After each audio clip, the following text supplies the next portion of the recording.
मैं उस्ताद सलामत अली खान बोल रहा हूँ। अस्सलाम वालेकुम। तो मैं सबसे पहले अपने घराने के मुतल्लिक बयान करता हूँ कि हम कहाँ से हैं और हमारी पहचान क्या है। शाम चौरसी घराना ईस्ट पंजाब में है। ये 4 घराने थे द्रुपदियों के: तलवंडी, शाम चौरासी, कपूरथला और हरियाणा। ये चारों घराने द्रुपदियों के हैं। हाँ हाँ। उनमें सेकंड घराना जो है, फर्स्ट घराना तलवंडी है, सेकंड शाम चौरासी। शाम चौरासी को मैं बिलोंग करता हूँ। तो मेरे पिताजी विलायत अली खां, जिनसे मैंने तालीम ली और उन्होंने मुझे शुरुआत की तालीम दी और गवैया बनाया उन्हें। और मेरे घराने का जो बायोडाटा है वो ये है कि चांद खां, सूरज खां 2 भाई अकबर के कोर्ट मिशन थे। और उनमें तारीफ ये थी कि चांद खां जो थे वो तमाम रात के राग गाते थे सुबह तक। रात से लेकर सुबह तक गाना, सब रात के राग। और सूरज खां सुबह से लेकर शाम तक सब दिन के राग गाते थे।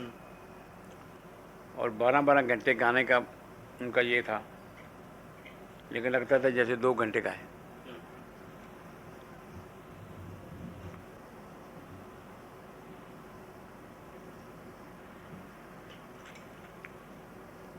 वो मियाँ साहब तानसेन साहब के साथ भी गाना गाया उन लोगों ने। उनके हम पल्ला गाते थे। ये एक लंबा किस्सा है उनका कि वो इस पाए के गवैये थे। उनके औलाद में से हुए मान खां, बचित्र खान, शमस खां, मौलवस खान, लाल खां, हीमू खान, मोहम्मद खां, मिसर खान, मियाँ करीम बख्श, मियाँ नैत खान। मियाँ करीम बख्श उनके बाद बहुत ही नामवर गवैये गुजरे हैं हमारे ख़ानदान में। मेरे दादा कहना चाहिए उनको, मेरे सगे दादा नहीं थे वो। सगे दादा मौलवस खां थे मेरे, लेकिन वो उनके भाई लगते थे। इस रिश्ते से दादा हम उन्हें कहते हैं। अब शाम चाची के सब लोग उन्हें दादा ही पुकारते हैं, मियाँ करीम बख्श। Take it loud because there are no fluctuations. उनके बाद मियाँ खैरदीन और मियाँ मीना बख्श। उनके बाद अहमद अली ख़ान, वलायत अली ख़ान। वलायत अली ख़ान मेरे वालिद थे, जो मेरे उस्ताद भी हैं, मेरे वालिद भी हैं। वो बहुत, उनकी खासियत है कि वो दुरपत भी जानते थे और ख्याल भी जानते थे। ख्याल भी गाते थे, दुरपत भी गाते थे।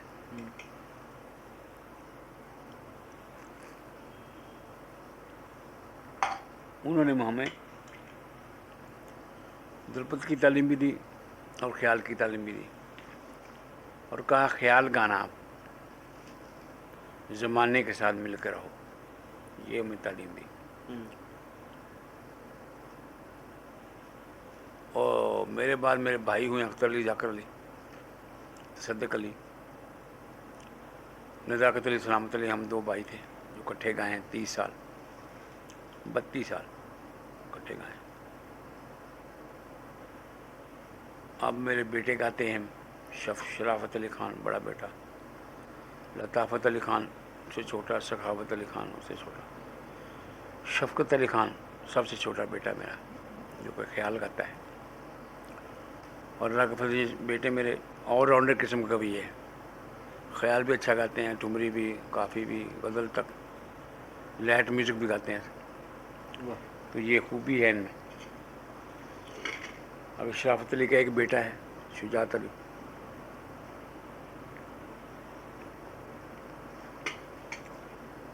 और मेरे नवासे हैं 3। एक का नाम रूपा है, नासिर अली ख़ान, उसको रूपा कहते हैं।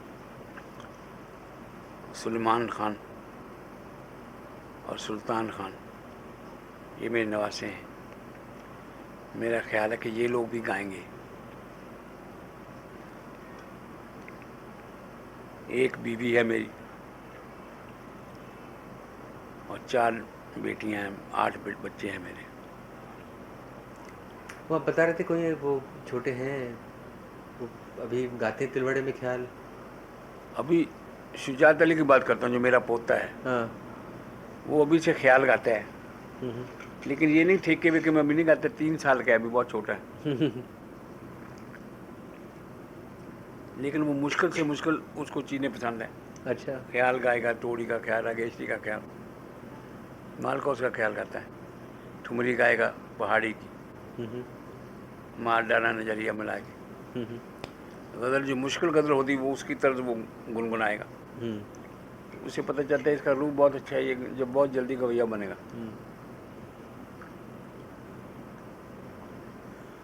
तो ये तो शामचा से गनाने की हिस्ट्री मैंने बयान की कि ये लोग गुजरे हैं उसमें। मियाँ किन बख्शी जो थे वो बहुत सुरीले थे, सुर को बहुत अच्छा देखते थे। सुर का उन्होंने इतना रियाज और किया, देखा है कि बहुत लोग कहते हैं कि उनको सुर नज़र आ गया था बकायदा, सुर की शक्ल क्या है, ऐसी साना थी। और वो दरवेश मस्त फ़कीर हो गए थे, दुनिया छोड़ दी थी। लेकिन गाना हरदम रहंदा रांझा मेरे सामने हर वक्त गाते थे। बहरमी कोई भी गाना बोल यही गाने, हरदम रहंदा रांझा मेरे सामने। रांझा कहते अपने दोस्त को, प्यारे को, तो वो दोस्त उनके सामने रहता था जो नज़र नहीं आता लोग।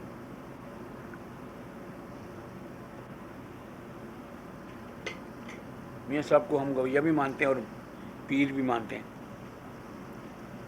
और मौलों के मुर्शिद भी थे, पीर भी थे। और मैं मौला अली को बहुत मानता हूँ, वो मेरे रियल मुर्शिद हैं। आपने कहा था उस दिन गाना तो दरवेशियों पीरों का काम है, ये इसका बिल्कुल दरवेशी का काम है, दरवेशों से चला और दरवेशों ने इसको यहाँ तक पहुँचाया। और गवैया जो भी होगा वो दरवेशी ज़हन का आदमी होगा, उसके ज़हन में दरवेशी होगी।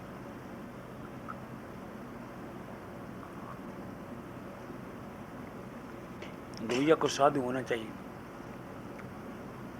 और गवैया वही सही गवैया होता है जिसमें साधु का असर हो। तो मैं अब अपनी हिस्ट्री बयान करता हूँ, मैं कैसे हम बने। मैं 5 साल की उम्र से गा रहा हूँ। मेरे वालिद साहब ने तालीम भी शुरू कर दी थी 5 साल से। 2 साल अपने पंजाब के जिस एरिया में हम रहते थे उस इलाके में उर्सों पर, मेलों पर, कई जश्नों में हम गाते बजाते, और वालिद साहब लेके जाते। मैं 5 साल का बच्चा था, नज़ाकत अली 7 साल का था, मेरा भाई। तो वालिद साहब हमें लेकर घूमे 2 ज़िलों में, ज़िला जलंधर और ज़िला होशियारपुर, और अमृतसर भी आता है उसमें, लाहौर भी आता है। इसी एरिया में हम 2 साल घूमे हैं और गाना गाते थे।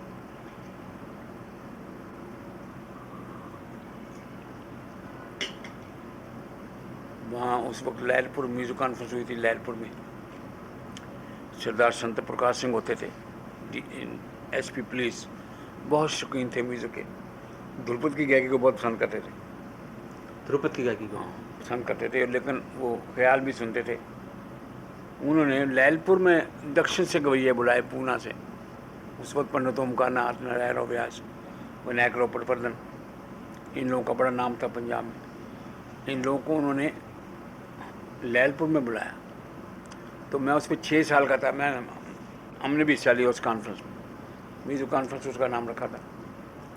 तो साहिवाल में मिंटू कुमरी में म्यूज़िक कॉन्फ्रेंस हुई। वो लाहौर से 100 मील वेस्ट की तरफ है, छोटा सा शहर है। वहाँ बेदी हुआ करते थे, सिखों के गुरु थे, और एक महंत थे, संत साधु थे, लेकिन बड़े रईस थे, महंत गिरधारी लाल घुमन शाह वाले। उन लोगों ने मिलकर कॉन्फ्रेंस कराई। सब पंजाब के गवैये तो सारे थे, लेकिन दक्षिणी गवैये भी बुलाते। दक्षिण से गवैये बुलाने से बड़ी बात समझी जाती थी। जिस जलसे में वो आए, वो जलसा बड़ी इज्जत से देखा जाता। तो उनमें यही थे 3-4 गवैये, पंडित कृष्णा ग्वालियर वाले, ओमकारनाथ जी, पंडित ओमकारनाथ साहब, नारायण राव व्यास और पटवर्धन जी। Vinayakaro Patwardhan and DB पलस्कर, ये बच्चे थे हमारे से थोड़े से बड़े थे। कुमार गंधर्व जी, ये भी बहुत जलसों में आए, पंजाब में इनका बहुत नाम है, कुमार गंधर्व जी का और DB पलस्कर का, बचपन से। ये हमारी पीढ़ी के भी ये थे, लेकिन हमें ये मौका मिला, उसमें उस्ताद मैदरी खां भी थे, मिंटू कुमरी में प्यारे खां साहब थे, जमाल खां साहब थे, पंडित प्राणनाथ थे पंजाब के हिंदू को, ये बड़े अच्छे गाते थे वो। इनका भी न्यूयॉर्क में स्कूल है शायद। न्यूयॉर्क में जो स्कूल करते हैं, ये उसमें यंग थे। तो मिंटू कुमरी में कॉन्फ्रेंस हुई, सादिक अली खान गुल्ला थे और गुलाम रसूल खान साहब थे, छोटे गुलाम अली खान साहब थे।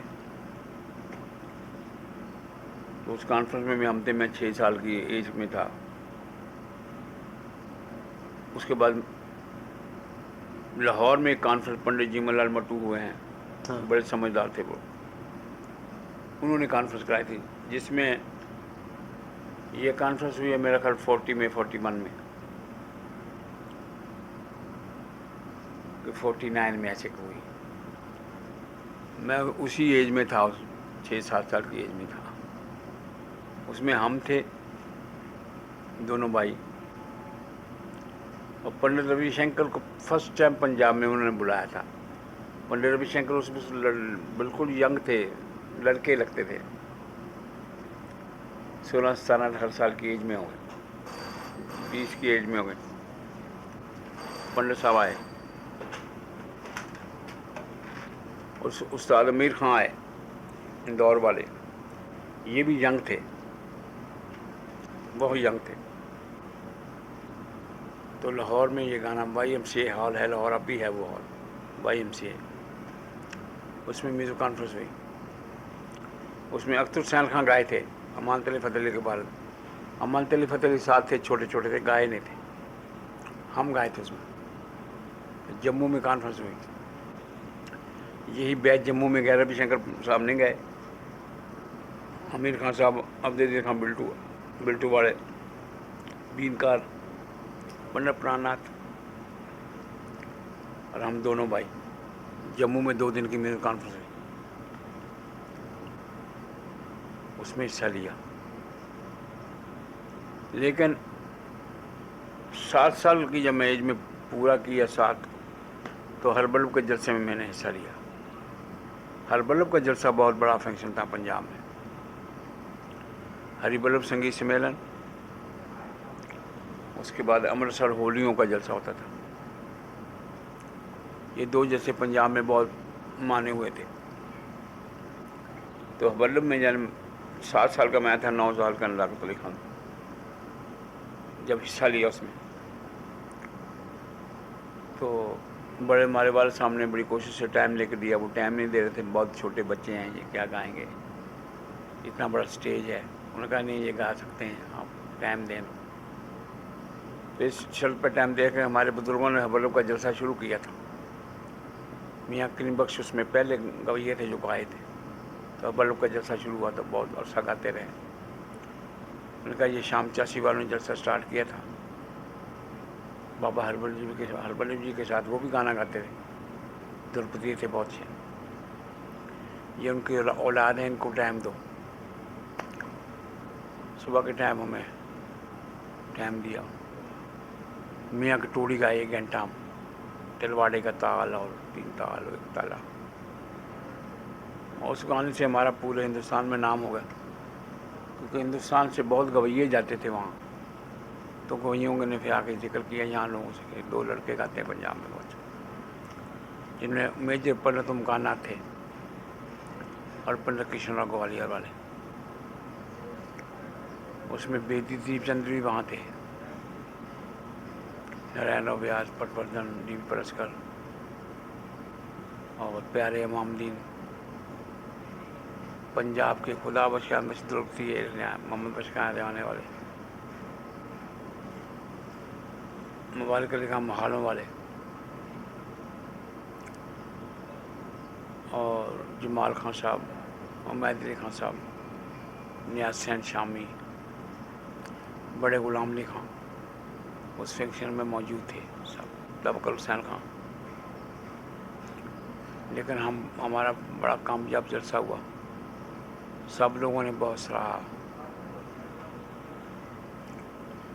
तो वहाँ से हमारा नाम हुआ। उसके बाद हमें शिकारपुर होलियों के जलसे में गए, लाहौर, सखर, साहिवाल, पाकपंछी, गुजरांवाला, लहलपुर, इन जगहों में गाते रहे। अमृतसर, जलंधर, होशियारपुर बसंत का जलसा होता था, उसमें हिस्सा लेते थे। दीनानगर में हिस्सा लिया, दीनानगर जलसा होता था। जगरामा में बसंत का जलसा हुआ। तो 44 में हमें ग्वालियर में पंडित कृष्णा साहब ने बुलाया।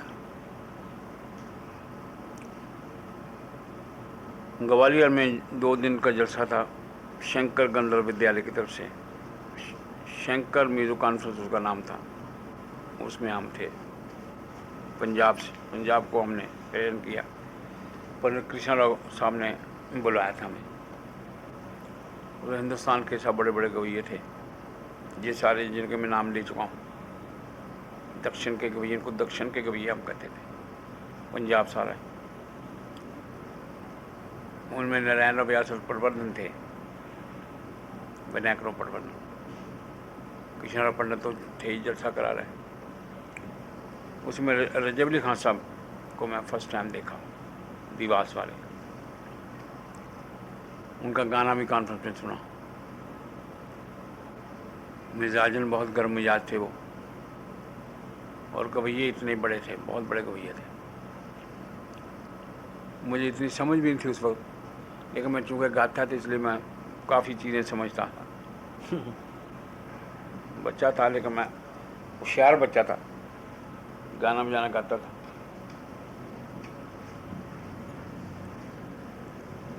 तो उनकी बातें सुनी। ग्वालियर में 3 महीने रहने का मौका मिला हमें। एक मकान में हम 3 महीने रहे, खान से रजब अली खान साहब और हम। और उन 3 महीनों में मैंने उनका बहुत गाना सुना, और उस गाने से बहुत कुछ हासिल किया, जो कि अभी तक मैं उस चीज़ का एहसानमंद हूँ। कुछ ताने उनकी मैंने अडॉप्ट की। भले वैसे तो नहीं फिर सका, यहाँ मैं कहूँ कि मैं वैसे फिर ली वो, लेकिन मैंने कोशिश की वो ताने अडॉप्ट करने की, और मैं उसमें कुछ कामयाब भी रहा, लोगों ने सराहा उसे। एक उनके स्पार ताना भी मैं हर वक्त हर गाने में लेता हूँ, ये उनकी निशानी है मेरे पास। तो वो बहुत प्यार करते थे मुझे, क्या कहते थे, गाना सुनाओ सलामत, तो मैं बैरमी सुनाया करता था, पंजाबी बैरमी, पहाड़ी पंजाब का स्टाइल उस वक्त मैं गाता था, बच्चा था। तो वहाँ से बड़े खुश होते थे, कहते अरे क्या क्या लगाते हो। अच्छा, पंजाब में ऐसे गाते हैं बैरमी लोग, वो कभी पंजाब नहीं गए थे। मैं कहा खान साहब ऐसे गाते। लेकिन उनकी एक आदत, बड़ी अजीब आदत थी, मुझे बतानी चाहिए, वो किसी को अच्छा नहीं कहते थे। मैंने उनके मुंह से किसी मौजूदा गवैये की तारीफ़ नहीं सुनी। जिसका नाम लेते अरे हटाओ, वो क्या है, ये कहते हैं। मुझे एक दिन कहने लगे पंजाब में गवैया है और कौन गाता है, तुम तो गाते हो। मुझे अच्छा जानते थे, मैं बच्चा था, तो उनके पास रहते थे, वो बड़ा प्यार करते थे हम। तो मैंने 2-3 गवैयों का नाम लिया। तो सबसे पहले मैंने वहीद खान का नाम लिया, वहीद खान साहब बहरे वहीद खान। हाँ, कि जी वो पंजाब में, तो अरे उन्होंने ये बोला, वो तो उनका, वो तो संगीत भी आता था, वो क्या गाएगा। बाई गॉड ऐसे कहा। मैं हैरान हो गया, रे जब हम उनको बहुत बड़ा गवैया समझते थे उस वक्त, तो थे भी बड़े गवैया हमारे ख्याल से, और हैं, लेकिन उनके ख्याल से मैं बात बता रहा हूँ। उन्होंने कहा नहीं, संगीत बजा लो, किसी और का नाम लो। मैंने फिर किसी का नाम नहीं लिया, मैं कहा बस सब ऐसे ही हैं और। मैं कहा खाम खा मैं बुरा क्यों करवाऊँ, वो तो जिसका जिक्र करो वो कहते अरे वो क्या है। लेकिन तारीफ़ जिन लोगों की करते थे उनकी बहुत तारीफ़ करते थे। हम्म, उनमें बड़े मोहम्मद खान साहब, उनकी बहुत तारीफ़ करते थे। खान साहब, तारस खान साहब दिल्ली वाले, उनकी बहुत तारीफ़ करते कौन खान साहब? थे। तारस खान तांदरस खान। और हद्दू खान, रहमत खान साहब के वालिद, उनकी तारीफ़ करके तो रो पड़ते थे। वो गवैये थे बेटे। मैं उनसे बातें सुना करता था तो वो कभी कभी मूड में आके बातें करते थे। मियाँ बड़े मुबारक अली खान, हाँ। रहमत खान साहब की तारीफ़ करते थे। अलाउद्दीन खान साहब की तारीफ़ सुनी उनके मुंह से। उनके बाद उन्होंने किसी की तारीफ़ नहीं की। और एक दिन एक कमाल वाक़या देखा मैं, जो मैं हैरान हुआ। एक पंडित आ गए वहाँ, वो बड़े गुणी थे, खान साहब से इल्म की बातें करने लगे और मैं बड़े गौर से सुन रहा था। मैं था तो पंडित और खान साहब कमरे में। खान साहब उसकी बातें सुने जा रहे हैं। वो ये कह रहा है ठाठ ये होते हैं, अष्टाई अंतरा ये होता है, फलां राग का मुझे 200 अष्टाई अंतरा याद आई है, ऐसी बातें करें। वो थे भी वाकई बातें करते थे, पंडित गुणी लगते थे काफ़ी। तो उसने कहा मैंने किसी आदमी से ये ऐसा कोई ख्याल ज़्यादा नहीं सुना जिसका मंदिर स्थान में सम हो। ये फरमाइश थी खान साहब के लिए। मंदिर स्थान में सम होना मालकोस में ये मुश्किल है। मालकोस में या मध्य में सम होता है, जिस ताल सब तक सम होता है। हमें भी ख्याल ऐसे ही याद हैं, एक दो ख्याल याद हैं जिनका मंदिर में सम है। जैसे पग लागन देश था, ये खर्च पे सम होता है, कोयलिया बोले। तो खान साहब वहाँ बोले, कहते मैं सुनाऊँ तुम्हें ख्याल जिनका मंदिर पे सम होगा, उनके सुनाए जाए। तो मुझे विलम्ब वाल का याद है 40 या 50 अस्थाई अंतरा ख्याल सुनाए जिनका संबंध स्थान में था। ये बहुत बड़ी बात है, इतने ख्याल याद होना एक तर्ज के, और बड़े बड़े लोगों के नाम लेकर उन्होंने कहा ये उनका है, ये उनका ख्याल है, ये उनका है। उस आदमी ने बस किया, उनका बस खान साहब मैं मान गया, आप बस करें। तो वहाँ उनकी नॉलेज का पता चला कि इतनी नॉलेज रखते थे। अल्लाह हज़रत क्या ये हमारे लिए खुशकिस्मती थी कि हमें बचपन में ऐसे गवैये के साथ सोबत का मौका मिला। हम फिर पंजाब आ गए। लेकिन रजब अली खान साहब मुझे इतना याद है, जैसे मेरे अपने वालिद मुझे याद हैं, ऐसे मुझे वो याद। इतना किसी गवैये का मेरे पे असर नहीं जितना उनका असर मैंने लिया बचपन से लेकर। और मैं आज तक बड़ा फिलबदी उनका नाम लेता हूँ महफिलों में कि ये उनकी तान मैं कहने लगा हूँ। बहुत अच्छी याद छोड़ी उन्होंने मेरे दिल में। उनके बाद मैं all India media conference Calcutta गया, 45 में गया हूँ। मुझे माफ़ करें, मेरी पंजाबी उर्दू ऐसे ही है, बीच में पंजाबी की बात भी आ जाती है। बहुत अच्छा लगता है। उर्दू कंटिन्यू नहीं बोल सकता मैं, लेकिन कोशिश करूँगा उर्दू में, हिंदी उर्दू बोलने। नहीं, जैसे जैसे चल रहा है बढ़िया। कलकत्ता में गया मैं, पहले हरबल को, जैसे मैं फिर शुरू पे आता हूँ। पाकिस्तान बन गया 47, हम पाकिस्तान चले गए। नाम हमारा इंडिया में हो गया। इलाहाबाद कॉन्फ्रेंस में हम गाए, all India conference Allahabad, Banaras, Gorakhpur, Hyderabad, Deccan, Delhi, Gwalior, इन जगहों में, पंजाब, सिंध में बहुत जगहों में गा चुके थे। तो शाम चाची के 2 लड़के हमारा नाम लोग बोलते, शाम चाची के 2 लड़के गाते हैं। पंजाब से मुंडे कहते हैं, हिंदुस्तान में लड़के कहते थे। तो शाम चाची के 2 मुंडे, हम पार्टीशन हो गया, हमें पाकिस्तान जाना पड़ा। हालात ऐसे हुए थे, लड़ाई झगड़ा पड़ा हुआ, तो लड़ाई झगड़े से डरते हम पाकिस्तान चले गए। वहाँ लाहौर में नहीं रहे, लाहौर में बहुत शोर शराबा था उस वक्त, गवैये भी सारे रहते थे वहाँ। लेकिन वहाँ कुछ हमें तल्ख तजर्बा हुआ, किसी गवैये ने भी हमारी बात ना पूछी। लोगों ने तो क्या पूछनी थी, अपनी अपनी पड़ी हुई थी लोगों को। तो हम छोड़ के मुल्तान चले गए, 200 मील दूर है लाहौर से। तो मुल्तान में हम रहे 14 वर्ष। ये हमारा नाम जो हुआ सब कुछ हुआ वहाँ से हुआ। वो दरवेशों का शहर है बुजुर्ग, बहुत पीरों के मज़ार हैं वहाँ, बड़े बड़े पुराने, हज़ार साल पुराना खानका है वहाँ, टॉम, बड़े बड़े सेंट, बड़े बड़े वली अल्लाह लोग रहते हैं। तो वहाँ उनके सलाम करते थे, दुआएं मांगते थे, गवैया बना दो सरकार। तो रियाज किया, जान मारी। तभी आपके वालिद साहब थे साथ में? नहीं, वाले साहब मेरे फौत हो गए थे 44 में, बहुत जल्दी फौत हो गए। पाकिस्तान बंद से 3 साल पहले फौत हो गए। हम अकेले, हमारी माँ और हमारे 5 भाई, हम उनको लेकर, वो छोटी सी फैमिली। हम वैसे फैमिली हमारी बहुत बड़ी है, शाम चाची, चाचे, ताए, मामे, मासी, बुपियाँ, इससे पाकिस्तान भरा पड़ा है हमारे रिश्तेदारों से। लेकिन हमारी फैमिली इतनी सी थी, 5 भाई और माँ, जो आराम से बैठे, जैसे भी बैठे वो तो वो फैमिली को लेके हम मुल्तान चले गए। मुल्तान में हमने गाना शुरू किया, वहाँ काफ़ियाँ सीखी हमने गानी। वो काफ़ियाँ एक शायरी होती है पंजाबी मुल्तानी ज़बान, वो बड़े अच्छे तरीके से गाते थे। उस्ताद आशिक अली खान, उस्ताद तवक्कुल हसन खान, उस्ताद अहमद अली खान, बड़े गुलाम अली खान, उन लोगों को फॉलो किया। काफ़ी मतलब इसका राग से कोई ताल्लुक नहीं है? ये ठुमरी समझिए, वहाँ की ठुमरी है। अच्छा। ठुमरी का स्टाइल है गाने का, लेकिन ठुमरी से ज़रा बिकट है। बिकट गाना पसंद करते हैं वहाँ के लोग। सीधा सीधी वर्दें लोग तो कुछ नहीं होते, जो को मुश्किल काम करेंगे तो डाल देंगे। ये वहाँ के लोगों को सोच है, जीन है। काफ़ी सीखी वहाँ पर, काफ़ियाँ गाने लग गए। एक काफ़ी की मिसाल बताएंगे, कैसी होती है काफ़ी, क्या होती है? हम तो काफ़ी राग समझते हैं। काफ़ी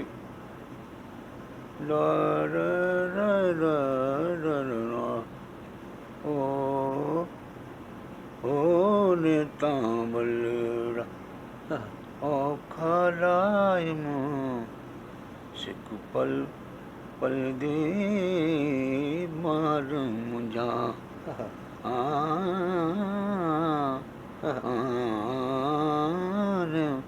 तांबलूरा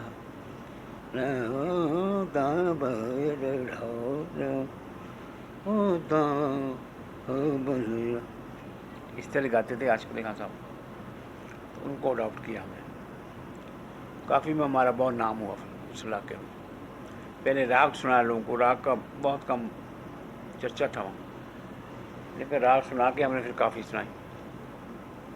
तो बड़े पैसे भी मिलते थे महफिलों में, नाम भी होगा हमारा। 3 साल बाद लाहौर फिर हमने रेडियो प्रोग्राम किया, रेडियो पे गाना शुरू किया।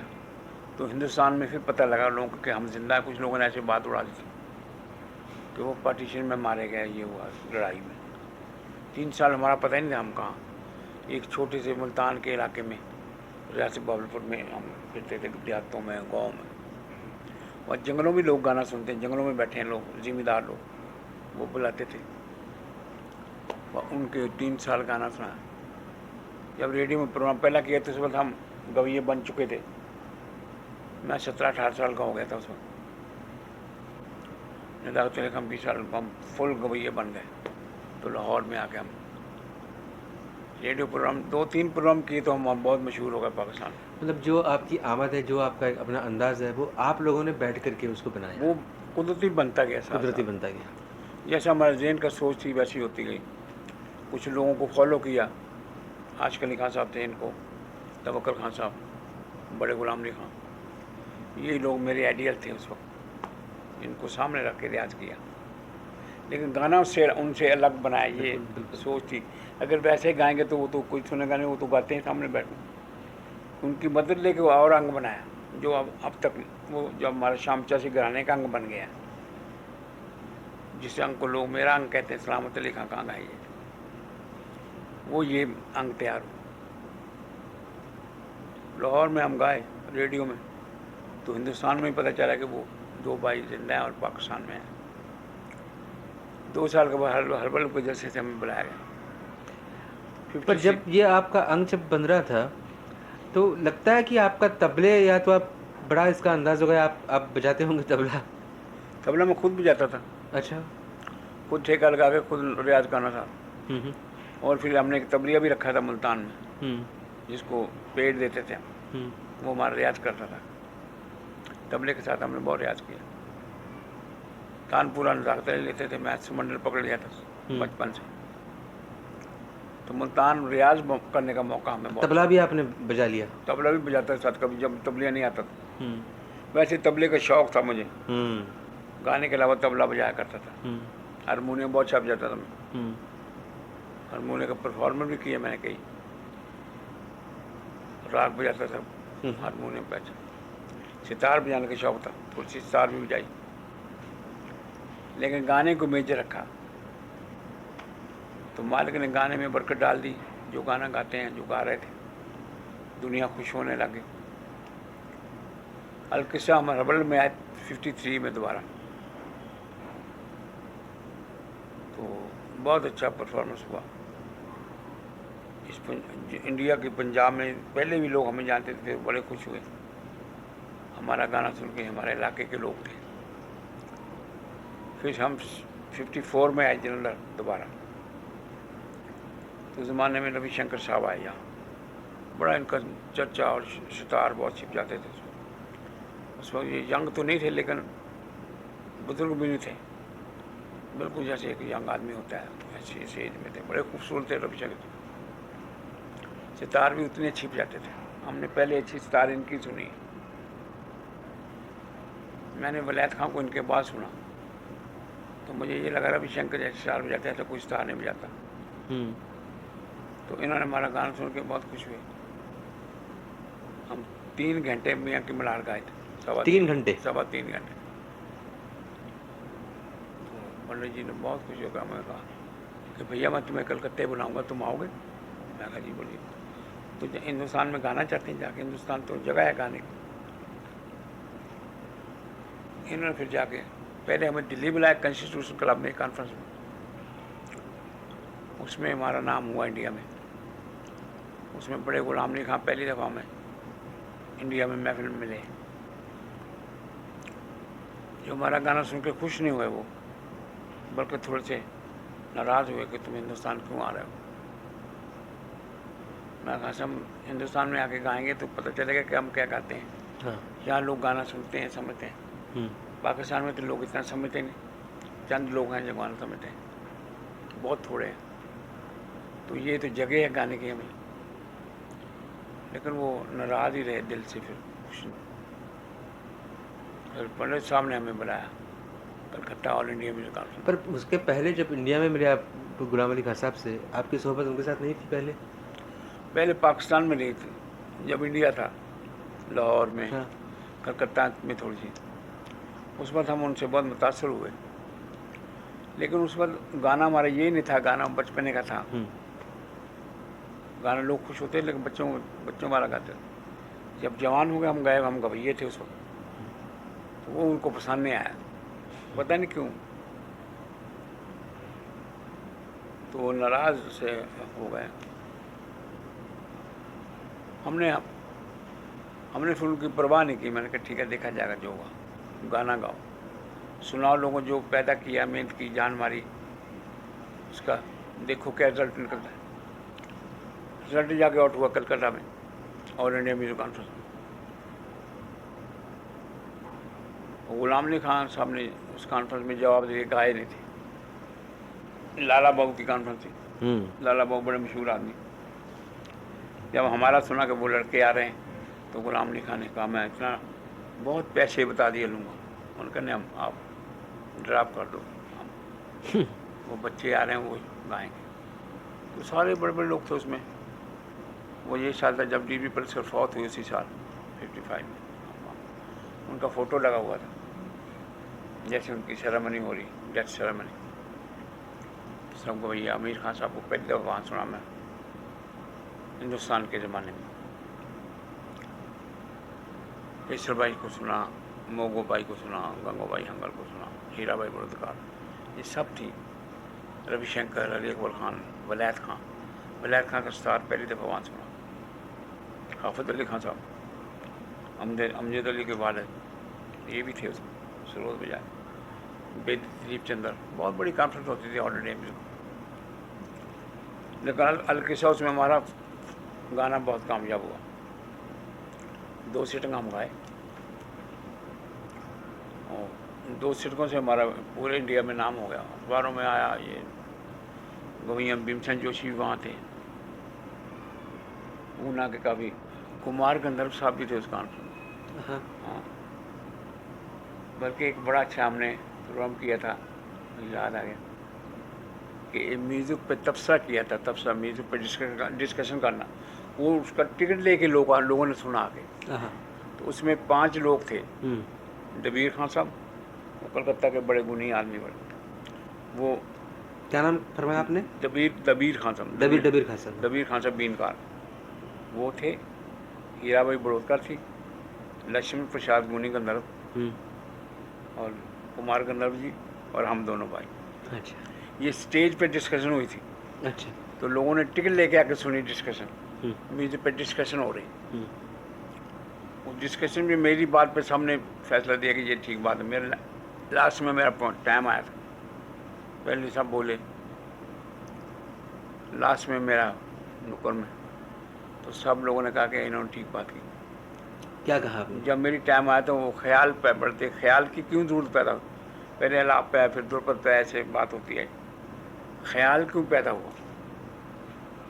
तो मैंने ख्याल पे रोशनी डाली, ख्याल में क्या क्या होता है जो दुर्पद में नहीं था, वो ख्याल की पॉपुलर होने की वजह क्या है, वो बातें मैंने, ख्याल और ठुमरी, तो मैंने बड़ी अच्छी तरह से बयान की। मेरा नॉलेज बहुत अच्छी थी, किताबें भी पढ़ी थी, लोगों से सीखा भी था। तो वहाँ सब ने कहा कि बिल्कुल सलामत रखते ने जो कहा ये ठीक है, सब उससे कहें। तो मैंने ख्याल और दुर्पद का डिफरेंट किया था, दुर्पद में क्या क्या होता है जो ख्याल में नहीं, ख्याल में क्या क्या जो दुर्पद में होता। बड़ी बात मैंने ये की कि ख्याल मज़ेदार क्या किया दुर्पद से, दुर्पद की संगीन क्या की, फिर दुर्पद में मीन सूत गमक तक तो होती, दूनी भी फिरते हैं लेकिन लूम तुम करके, आकार से नहीं, तो वो दूनी उजागर नहीं होती। तो ख्याल में तान का जो काम आया, तान ने बड़ी रौनक पैदा कर दी। तान है, मुर्गी है, फंदा है, जमजमा है, सीट है, सपाट है, छूट है। फंदा किसको कहेंगे? फंदा भी छोटे से बल को कहते हैं, बलतान है, बोलतान है। ख्याल में बड़ी आज़ादी है दुर्पद, तो वो आज़ादी की वजह से ख्याल में रौनक बड़ी आ गई, इस वजह से ख्याल पॉपुलर हुआ। और ठुमरी भी उसी का एक अंदाज़ है, लेकिन थोड़ा नरम हो जाता है, मुलायम हो जाता है। वही तान जो सख्ती से कहते हैं मुलायमियत कहें, ठुमरी में मुर्गी फंदे का काम ज़्यादा होता है, मुर्गी फंदा जमजमा बहलावा, तो ठुमरी बनी। इस गाने में रौनक हो जाती है इसलिए। तो कलकत्ता की मैं बात कर रहा था, वहाँ से फिर हमारा बहुत नाम हुआ। हम 10 साल कंटिन्यू कलकत्ता गए, 55 से लेके 65 तक। ऑल इंडिया कॉन्फ्रेंस में हिस्सा लिया, और Tansen music conference, Dover Lane conference, Sadarang, Uttarpara, बहुत सी म्यूजिक कॉन्फ्रेंस, मुझे नाम भूल गए हैं। साल में 2 महीने 2.5 महीने हम कलकत्ता में रहते थे। सारे के ये कलकत्ता में होते थे, घर लिए हुए अमीर खान साहब हो, गुलाम अली खान साहब, गुलाम अली खान साहब सेटल ही हुए थे कलकत्ता में, और जितने भी दक्षिण के गवैये, आगरे वाले, किराने वाले, सब लोग। कलकत्ता बहुत कमाल जगह गाने बजाने के लिए। मेरा ज़ाती तजर्बा है, कलकत्ते जैसा गाना कहीं नहीं लोग सुनते। रात भर की म्यूजिक कॉन्फ्रेंस होती थी, रात भर लोग बैठे। बंगाली लोग बहुत प्यार करते हैं म्यूजिक से, तो वहाँ की शोर तो यहाँ भी पहुँची। फिर यहाँ फर्स्ट टाइम हम 57 में आए, हरिदास संगीत सम्मेलन यहाँ हुआ था कालवा देवी में, उसमें हम पहले सेटिंग में कलावती गाए थे। वो कलावती का आइटम इतना पॉपुलर हुआ हम्म। कि यहाँ हमारा बहुत ज़्यादा नाम हो गया। फिर दूसरे दूसरे कॉन्फ्रेंस एक्सटेंड की गई एक दिन, सिर्फ हमारा गाना हुआ था, बिस्मिल्लाह खां की शहनाई बजी हमारा, उसमें मालकोस गाए थे हम, और पहाड़ी की ठुमरी और बैरवी। फिर एक महीना हम यहाँ, एक महीने में हमने 20 सिटिंग गाई। तब आप ख्याल कितना गाते थे, कितने ड्यूरेशन क्या होती थी? ड्यूरेशन हमारी यही तो 2-2.5 घंटे से काम नहीं गाते थे। हाँ। कलकत्ते की ड्यूरेशन जो कॉन्फ्रेंस हो गई उसी ड्यूरेशन। यहाँ भी हम 2 घंटे, 2.25 घंटे कलावती गाए थे पहले से, और मालकोस 2.5 घंटे। 2 घंटे से कम राग नहीं गाते थे। तो बड़ा शोर, मुंबई की शोर। फिर यहाँ हमने LP रिकॉर्ड किए, एक्सटेंडर प्ले रिकॉर्ड किए, छोटे रिकॉर्ड किए। उन रिकॉर्डों से हमारा वर्ल्ड में नाम हो। हमें रिकॉग्नाइज जो कराया गया है वो हिंदुस्तान ने किया है। पाकिस्तान में तो इतना कुछ होता ही नहीं था। पाकिस्तान के लोगों ने उसके बाद हमें पहचाना, जब फिल्म फेयर में हमारे फ़ोटो छपे, स्क्रीन में फ़ोटो छपे, यहाँ की शमा अखबार साले में फ़ोटो छपे, तो पाकिस्तान में जाते थे उस वक्त, अरे ये ऐसे हमारे ऐसे कभी है। फिर हमारी तरफ ख्याल हुआ लोग। नहीं तो पहले बड़े गुलाम अली खान साहब का चर्चा था ज़्यादा, छोटे गुलाम अली खान, उमैद अली खान। हमें लोगों ने फिर पाकिस्तान में मीडिया कॉन्फ्रेंस शुरू हो गई। एक बहुत बड़ी कॉन्फ्रेंस हुई है वहाँ 10 साल continue, all Pakistan media conference. उसमें बहुत बहुत कमाल गाने। फिर हम ढाका में गए हैं फर्स्ट 56 में, फिर कंटिन्यू वहाँ ढाका में भी बहुत नाम हुआ। ढाका, इंडिया, पाकिस्तान में मिस्टर का हमारा नाम बहुत हो गया। नज़ाकत सलामत, नज़ाकत सलामत। तो अल्लाह की मेहरबानी से फिर 58 में हम काबुल गए, जिसने काबुल, वहाँ के पब्लिक ने, आवाम ने और बादशाह ने वहाँ के बहुत गाना पसंद किया। वो बड़ा सकता था। 8 दफ़ा 10 दफ़ा वहाँ गए हम, जश्न अफगानिस्तान। नेपाल गए, जब इस बादशाह की शादी हुई, जो बादशाह है, उसकी मैरिज पे हमें बुलाया था पाकिस्तान से। कहीं से किसी गवैये को नहीं बुलाया। इंडिया से भी गवैया था, सुराम थे, सोमा से छोटा डेलीगेशन था, साबरी बरदर कवाल थे, और एक शहनाज बेगम ढाका की गाने वाली थी, तो हम थे, हम गाए थे। फिर हमारे बाद बादशाह ने, जो मेजर फंक्शन था उसमें हमारा गाना हुआ था। सारी दुनिया के बादशाह बैठे थे जो बारात में आए थे, तो बादशाह ने तकरीर भाषण दिया, शुक्रिया अदा किया सब। उनके बाद हमारा गाना हुआ उसी स्टेज पर। तमाम वर्ल्ड के सरबराह, लीडर ऑफ द कंट्रीज बैठे थे, president, prime ministers, foreign minister से नीचे नहीं आदमी था, गवर्नर्स आके, बीबी गिरी प्रेसिडेंट थे, वो भी वहाँ पर उस गाने में बैठे। और हमारी बहुत बड़ी महफिल है, जिंदगी यादगार महफिल है। इतने बादशाहों गाना हुआ, जैसे कि पुराने गवैये राजों में, नवाबों में गाते थे, हम बादशाहों में गाए हैं। Prime ministers, foreign ministers, governors, president. ये 70 में हुआ। उस वक्त हमारा नाम बहुत हो गया था, लेकिन बीच में इंडिया में गैप आ गया, तो वॉर हो गई।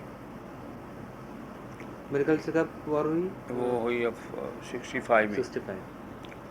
65 से लेकर 80 तक हम नहीं आ सके, रास्ता बंद हो गया, बॉर्डर ही बंद हो गया। फिर हमने यूरोप की तरफ रास्ता निकाला, अल्लाह ने हमें उधर बना दिया हमारे साथ। London, Germany, France, Italy, Holland, Scandinavia countries, वहाँ गाना हमने शुरू किया था। वहाँ भी हमारा काफ़ी नाम है, हिंदुस्तान की, पाकिस्तान के लोग जानते हैं। 5 साल से अमेरिका जा रहा हूँ, अमेरिका, कनाडा, हर साल जाता हूँ। वहाँ वैसे माहौल बन गए जहाँ जैसा यहाँ माहौल है, मुझे लोग जानते हैं, प्रोग्राम में होते हैं, वहाँ रहते हैं जाकर। अब इस दफ़ा मैं इंडिया 5 साल के बाद आया हूँ। ये कल्चर एक्सचेंज का प्रोग्राम हमारे वज़ीर आज़मों ने, बेनज़ीर भुट्टो साहब और राजीव गांधी साहब ने साइन किए हैं ये कल्चरल पैक्ट पर। उसका फर्स्ट टूर करने में आया हूँ मैं और इकबाल बानो, दो हमारी लाइट सिंगर है, मशहूर सिंगर। 8 शहरों में परफॉर्मेंस किया है। लास्ट परफॉर्मेंस बॉम्बे में था, जो बॉम्बे में 11 तारीख को परफॉर्मेंस किया। तो अब जहाँ आपके पास रहने देश पांडे साहब घर में बैठे, आपका बेटा हूँ जी क्या? बातें कर रहे हैं। आप आके मेरे बेटे हैं, आप अच्छे सूझ वाले बच्चे हैं, बहुत समझ रखते हैं, आप गाना गाते हैं सही ठीक ठाक। कुमार जी ने आपको अच्छा गाना बताया, अपने वालों से भी आपने सीखा होगा। उसका असर है कि आप हमारी भी इज्जत कर रहे हैं, सबसे प्यार कर रहे हैं। हमें भी आप बहुत प्यारे लगते हैं।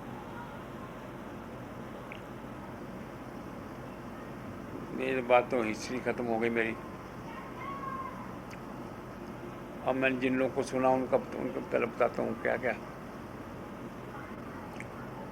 मैंने मुश्ताक खान को सुना, रामपुर वाले, निसार खान को सुना, फयाज खान साहब को सुना, बड़ौदे वाले, आफत अली खान साहब को सुना, अलाउद्दीन खान से देखा मैं, उनको सुना नहीं, इत्तेफाक नहीं हुआ। पंडित कृष्णा ग्वालियर वालों को बहुत सुना गाना। उनके गाने में ये खूबी थी, वो अस्थाई तरह बहुत कमाल जाते हैं। दूसरा लय में बहुत थे, शाम बड़ी सहूलत से पकड़ते थे। इतना सहूलत से मैंने किसी को बोल पकड़ते नहीं देखा, तिलवाड़े में या ताले में या जुमरे में। बहुत सहूलत बहुत बड़ा, और तान बहुत सी थी गले में। पंडित का गाना जो सुना उनके गाने में आपने कुछ कृष्णराव जी की सोहबत भी पाई, जैसे प्रज्वल अली खान साहब? 3 महीने वो उसी ज़माने में पहले उनके पास रहे, उनके घर में कुछ नहीं रहे। अच्छा। हाँ, उनकी सोहबत में काफ़ी खाई, उनसे भी कुछ लिया। ये बोल पकड़ने का जो स्टाइल है ये उनको फॉलो करता हूँ, इजी बोल पकड़ना। पुराने लोगों से मैं किसी सबसे कुछ ना कुछ हासिल किया। पंडितों को गाना सुर बहुत अच्छा लगाते थे, सुर को उनका लगाने का तरीका बहुत अच्छा था, उसको भी थोड़ा फॉलो किया। और बड़ा गंभीर गाते थे, बारी भरकम गाना। नारायण व्यास ये हल्का फुल्का गाते थे। पटवर्धन साहब भी मिला जुला, ना गंभीर ना ज़्यादा हल्का, वैसे कुली लोग थे। मुश्ताक हुसैन खान साहब के जब सुना आपने तो तान बहुत अच्छी थी, तान अच्छी थी, तान बड़ी साफ और बड़ी कमाल की थी। और उनके मैंने एक रागमाला सुना है, ऐसा रागमाला नहीं सुना मैं। माल 40-50 रागों का मेल था।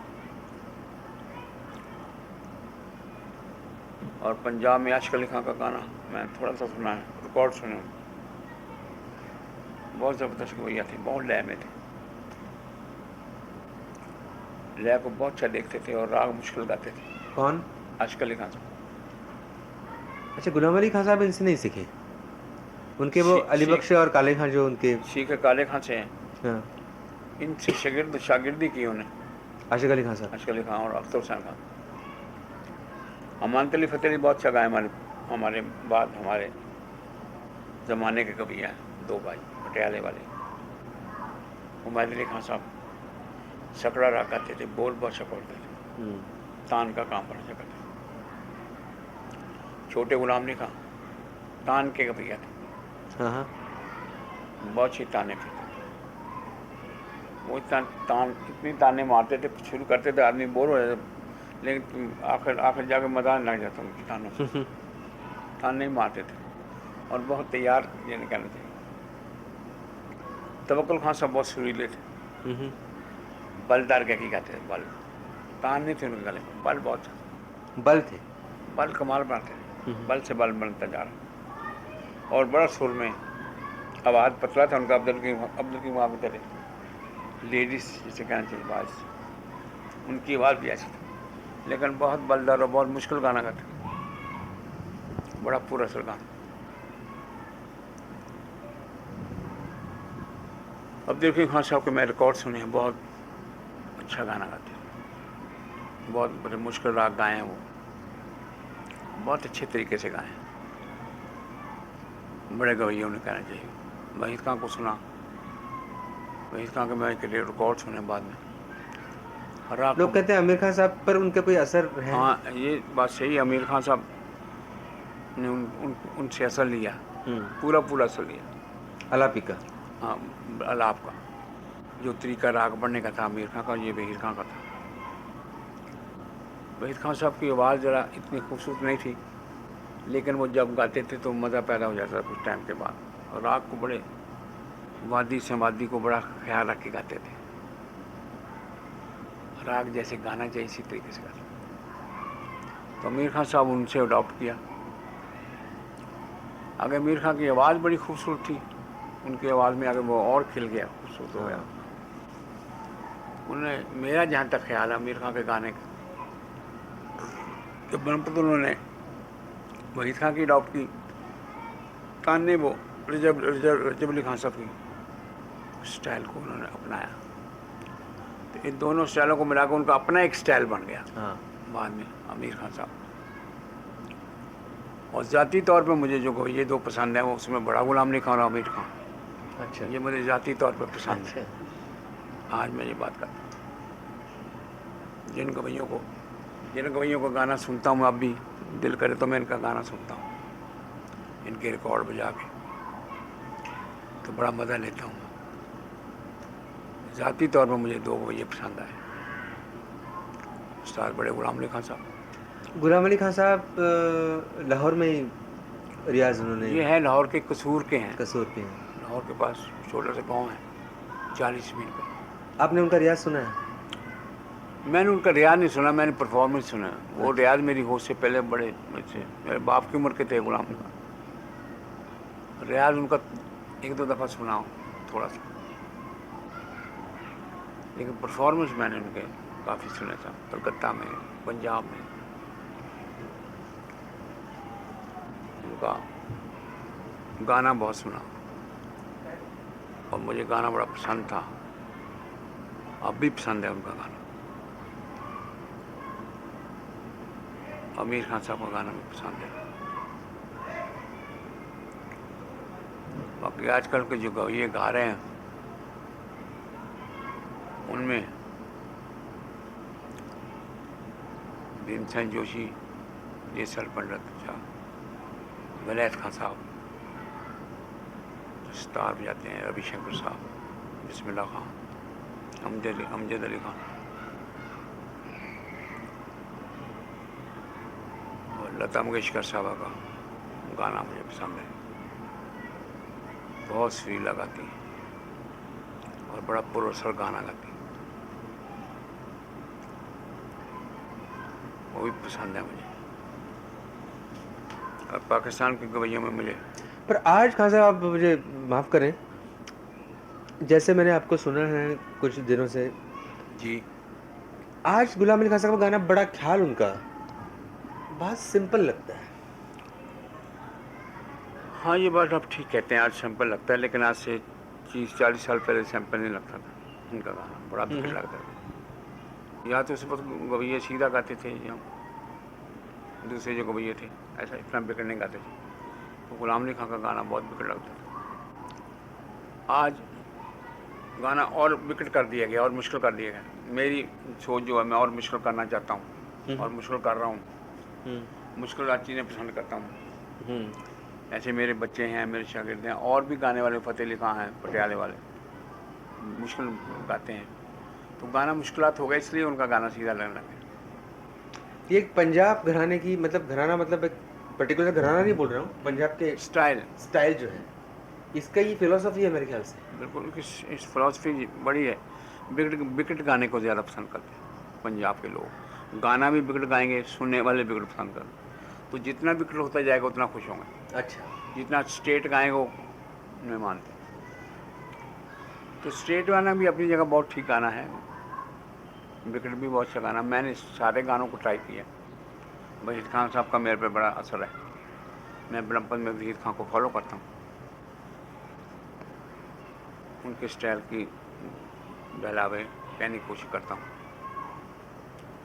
और दुर्द में गुलाम अली खान को फॉलो करता हूँ, आमिर खान को, और मेहदी अली खान साहब को। आवाज़ के लगाव आपको किसकी पसंद है? आवाज़ के लगाव मुझे गुलाम अली खान का पसंद, इनके अलावा बहुत अच्छे थे। और आमिर खान साहब के लगाव नहीं है, गाना अच्छा था। हाँ, लगाव नहीं कहना चाहिए, आमिर खान का लगाव नहीं लगाते थे, लेकिन गाना ऑन दी होल बहुत अच्छा गाते थे। और मैं कर रहा था, मुझे जो गवैया पसंद है उनका बता रहा था, मैंने बताया इंडिया के। पाकिस्तान में जो फ़तेह अली खान गाते हैं बहुत अच्छा, फरीदा खानम बहुत अच्छा गाती, इकबाल बानो, मेहदी हसन, गुलाम अली, हुसैन बख्श, अख्तर जाकर मेरे भाई, और कुछ हामिद अली फ़तेह अली जो अच्छा गाने पास, ये लोग हैं। नुसरत फ़तेह अली कवाल है, वो भी बड़ा अच्छा गाता है, ख्याल भी गाता है, कवाली तो गाते हैं। आप खुद कव्वाली, गज़ल, ये जो फॉर्म्स हैं इनको भी एंजॉय करते हैं? मैं सुनता हूँ, इंजॉय करता हूँ। गदर के लोगों का जिक्र इसलिए किया, नूर जहां मुझे बड़ी पसंद है, वो कोई फिल्म का गाना बहुत अच्छा करते हैं, कोई गाने मुझे उनके बहुत पसंद है। मैं सुनता हूँ गज़ल, कवाली, फोक म्यूज़िक। फोक एक आर्टिस्ट हैं तुफैल नियाज़ी, हमारे मुल्क में बहुत अच्छा फोक गाते हैं, उनका फोक। आपने फोक का कोई एक मतलब ऐसे रिसर्च किया, या वो ढूंढने उसे गए, या वो था ही वहाँ पर आपके करीब? वो ऑटोमेटिक मेरे सामने था हर चीज़। क्योंकि ढूंढ, फोक का भी आप जब गाते हैं पहाड़ी तो। हाँ जी, फोक फोक तो पंजाब में बहुत गाया जाता ना, हाँ, तो बहुत सुना था पहले बच्चे बुजुर्गों से, फिर खुद भी उसको अपनाया। तो फोक पंजाबी की जो ठुमरी है, जो पहाड़ी फोक ही है ज़रा, फोक म्यूज़िक मैं पसंद करता हूँ, लेकिन मोस्टली मुझे पसंद है ख्याल की गायकी, जो मैं मोस्टली ख्याल गाता हूँ, ठुमरी, ख्याल, तराना, ये जो गायकी है ये मुझे पसंदीदा गायकी है, और मैंने इसको अडॉप्ट भी किया जितना भी कर सका। अच्छा, एक बात में आपने मुझे सुधारा था जब मैंने कहा कि खान साहब क्या तिहाई लेते हैं कैसे कैसे, तो आपने कहा बेटा ये तिहाई नहीं है, ये आमद है। आमद है, मैं इसे आमद कहता हूँ। हम्म। तिहाई भी लोग कहते हैं कि उसके 3 पल्ले बनते हैं, हाँ, लेकिन तिहाइयाँ एक दो रटी हुई हैं लोगों ने, वो ही करते हैं, वो जिसे तिहाई कहना चाहिए। मेरी जो तिहाई होती है उसमें आमद की अंश होता है, आमद आमद बन के आती है, तो मेरा अंदाज बन कर तिहाई लेके बोल पकड़ना। हाँ, शादी में आमद भी पकड़ता हूँ, लेकिन तिहाई लेके ज़्यादा, और मेरी तिहाई में वैरायटी होगी। हाँ, आप मेरा गाना सुने, आपको रिपीटेशन नहीं मिलेगा किसी नहीं तिहाई मिलेगा, में, बिल्कुल। बहुत कम रिपीटेशन होगा, अगर होगा भी तो बहुत कम होगा। कोशिश ये होती है कि हर तान नहीं आए, हर बहलावा नहीं आए, हर तिहाई नहीं आए, तो वो आमद बन जाती है, तो तिहाई नहीं उसे कहना आमद चाहिए। का मतलब उपज है, और कुछ से आमद जो बनती मतलब है, एक तरीके से आना, यही आना आमद का एक मतलब ठीक है, है। आना आमद, और खूबसूरती से आना, सम पे आना खूबसूरती के साथ, उसको आमद कहते हैं। और पूरा आवर्तन का ख्याल रखते हुए। राइट, एवरीथिंग करेक्ट, वो बन के आमद आए जो बोल पकड़ा जाए। सम पे आना, सम पे आने के तरीके से सादा भी बोल पकड़ सकता है, दो लेके बोल पकड़, तिहाई लेके बोल पकड़ता है, लेकिन वो खूबसूरत तरीके से होना चाहिए, तो उसको आमद कहा जाता है। तो मैं आमद को प्रेफर करता जैसे हूँ। मोगू भाई जी ने मुझसे कहा था कि तिहाई कुछ जिसको ये लोग तिहाई कहते हैं, वो कहती वो अच्छी नहीं होती, वो क्यों नहीं अच्छी होती, मैं नहीं समझा। जैसे गुलाम अली खान साहब की रिकॉर्डिंग में भी हम लोगों ने सुना। जो उसमें एक बात मैं कर देता हूँ, ये बुजुर्ग लोग हैं, इनको बुरा तो नहीं कहना चाहिए, लेकिन ये लय से डरते हैं कुछ लोग। हम्म। ये तिहाई वो मारेगा जो लय पर जिसको बूर होगा। हाँ, ठीक बात। तिहाई तो साहब का काम है, दिमाग का काम है, हम्म, और लय को जानता हूँ। हम्म, जो लय से घबराते हैं वो तिहाई नहीं लेते, मैं ये कहता हूँ। जो भी कभी तिहाई नहीं लेता वो लय से डरता है, उसको अबूर नहीं है लय के ऊपर। जिसको लय पे अबूर होगा वो तिहाई मारेगा और आमद लाएगा। तो जो लोग जैसे कहते हैं अंगूर खट्टी है, हाथ नहीं पहुँचाता अंगूर, ये वो बात। अब कोई भी हो बीच में, तिहाई अच्छे अच्छे लोग लेते आए और लेते हैं और लेते रहेंगे। अगर तिहाई अच्छी लेगा तो दाद मिलेगा, अगर एक ही तरह डां डां डां डां डां ऐसे किए तो खराब है। डन डन डां डन डन डां चल डर लेकिन तिहाई में कोई बात खूबसूरती से बन के बात चली जाती है। वो तो गाना है, आपने दाद गाना, उसकी दाद मिलती है। मेरे पिताजी कहते थे, बेटा बसूरी तान कह दो, तिहाई अच्छी ले लो, बोल अच्छा ले लो, तुम्हें दाद मिलेगी। बहुत सुरी तान कह को नरम बोल पकड़ो, दाद नहीं मिलेगी। ये मुझे तालीम में आया। अच्छी आमद बन के अच्छे अगर बोल पकड़ो तो वो ज़्यादा दूर। तान बहुत खूबसूरत लेने, बोल नरम पकड़ना, ये भी होता है कुछ लोगों। तो अगर तान बहलावा नरम है, अच्छा बोल मार दे, उसकी दाद मिलेगी। तो इस नदी को मैं फॉलो किया अपने फादर के, और लय की समाध दी है। मैं सीधा बोल भी कभी मैं तिहाई देता ही नहीं। अब मेरा गाना ऐसे बन गया, सारा गाना मैं तिहाई के बिना गाता। मतलब एक परफॉर्मिंग के हिसाब से ही गाना। परफॉर्मिंग में बहुत ज़रूरी है तिहाई आमद का होना। हाँ। लोगों को अचानक बोल पकड़े वो अच्छा लगता है, और खूबी भी। परफॉर्मिंग आर्टिस्ट होना ही अच्छी बात है। जितने आर्टिस्ट नाम किया परफॉर्मर अच्छा करते हैं। परफॉर्मर होना बड़ा जरूरी है, और परफॉर्मर अच्छा होना चाहिए आदमी, तभी गवैया करवाता है। खाली सोचने से फिर वो सोच तो फिर सोच ही अपने अंदर रह जाती है। परफॉर्मेंस में जो चीज़ सोचा वो बाहर आती है। आपने क्या सोचा, क्या किया, लोग अप्रिशिएट करें तो फिर। अच्छा, अभी परफॉर्मेंस जैसे आमिर खान साहब ने उनका एक परफॉर्मेंस बनाया, वो ठुमरी नहीं गाती थी जी।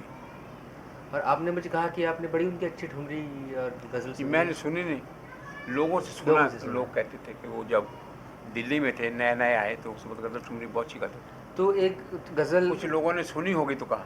हाँ, तो और उनके गले का जो रंग है वो भी बताता है वो ठुमरी अच्छी गाते होंगे। हाँ। मैंने अडॉप्ट कर लिया। क्योंकि बड़े गुलाम अली खान साहब का स्टेटमेंट है देवधर जी के पास, मेरे पास रिकॉर्ड किया हुआ भी जी। है, कि वो कहते थे जिसको ठुमरी नहीं आती उसको ख्याल नहीं आता।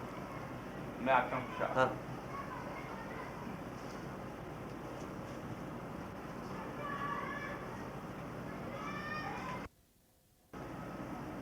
बस ये गुलाम अली खान साहब की स्टेटमेंट है देवधर जी के पास, जी। जो कि उन्होंने छपवाई भी थी, और जब देवधर जी की मैंने इंटरव्यू की बड़ी लंबी, तो उन्होंने वो बात को फिर से दोहराया।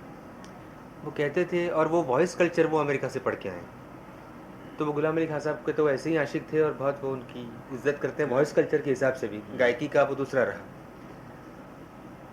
हालांकि मेरे पिताजी का क्रिटिसिज्म है बड़े गुलाम अली खान साहब पर, जैसे कि उन्होंने सुना मेरे खुद के पिताजी का, वो कहते थे जैसे शुरू होते थे तो ऐसा वो खानदानीपन ख्याल में जो होना चाहिए जैसे उनके विचार थे, और बाद में बिल्कुल वो कुछ बातें आ जाती थी जो कि उनको पसंद नहीं थी। वो अपने अपने ख्याल है, डिफरेंस ऑफ ओपिनियन तो होता है, पर उनका ये कहना था कि जो ख्याल बनाए वो पहले दर्द समझे, वो और बगैर ठुमरी गाए हुए वो आवाज़ में वो दर्द नहीं आता है।